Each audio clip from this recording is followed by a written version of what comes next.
Yeah. Hi, good afternoon, everybody. Um,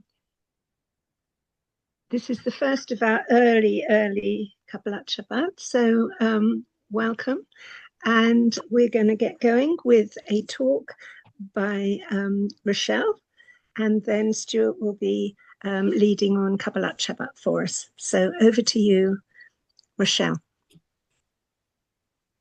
Thank you very much indeed, Irene. Thank you very much. And Shabbat Shalom to everybody. So in this parsha, I want to find out, why is Abraham so special? The Torah doesn't actually grant him any compliments like it gave Noah at the beginning of last week's parsha. So last week's parsha described Noah as righteous and perfect in his generation. But his willingness to die on behalf of his beliefs in Hashem is the test of the furnace for Abraham at Ur Kasdim. It's not even mentioned in the Torah text. So it was only inferred and a reference in one word or in the text itself.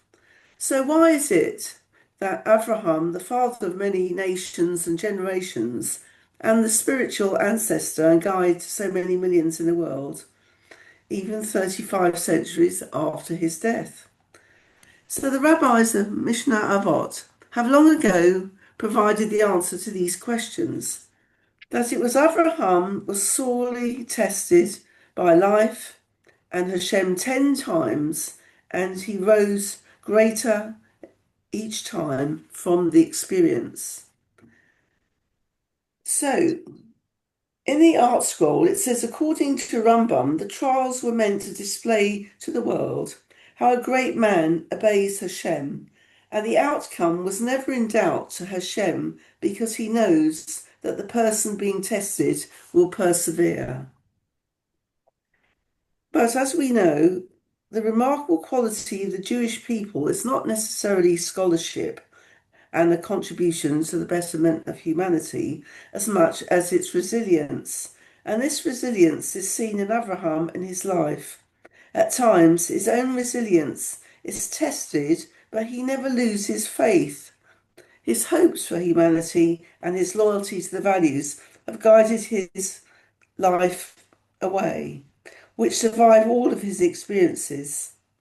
And if you think, as I did earlier this year when I visited Bergen-Belsen for the 80th anniversary commemorations, and it was so interesting to hear the accounts of the survivors. They might not have been necessarily committed to their religion early on, but their belief, resilience, and strength of character have held them very firm. And we know that because we had an opportunity of hearing Peter Lantos, who was a survivor and was a guest speaker on Yom HaShoah, and who became also a medical researcher. So if you think of your own individual experiences in life, you think of those times when you are tested even for quite mundane matters. But some of the most difficult tests for Abraham concerned his immediate family. But it does describe in detail actually the betrayal of Abraham, his values and style by his ungrateful nephew Lot. And as we know, Abraham went to war to save Lot and his wealth. And because of Abraham, Lot survived the destruction of Sodom.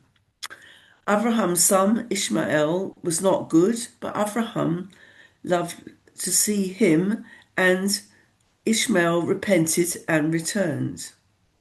And we know of the 10 different trials that Abraham had to undertake. Leaving the land of his birthplace and home is certainly one very big step. He was also laid underground for 13 years. He was also tested by being thrown into a furnace by King Nimrod for his belief in one God, monotheism.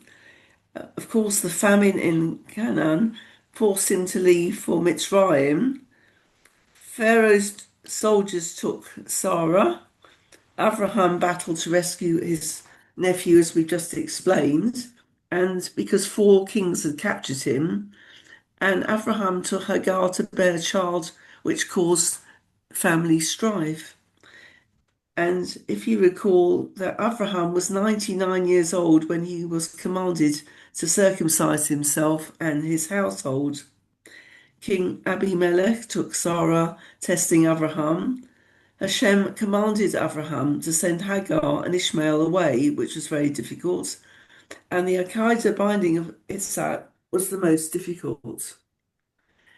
So I think the Torah purposefully dwells on these details to impress upon us what one human being can accomplish in a lifetime. Go forth to yourself from your land and from your birthplace and from your father's house to the place that I will show you. So if we think about it, Abraham came to Canaan when he was 75 and Sarah was 65, and he had to leave all his family and relations and friends behind. And this also demonstrates, of course, one's life journey, which is continuous. We don't always know where we're going. We do try and plan and we plot our course, but we can be diverted by differing circumstances. And we discover our own personality, our own true nature, which can have impact on family, friends, community, and the neighbourhood, community, and contributing to human society. Now, another part of the Parsha this week actually mentions the fact that Lot was held hostage.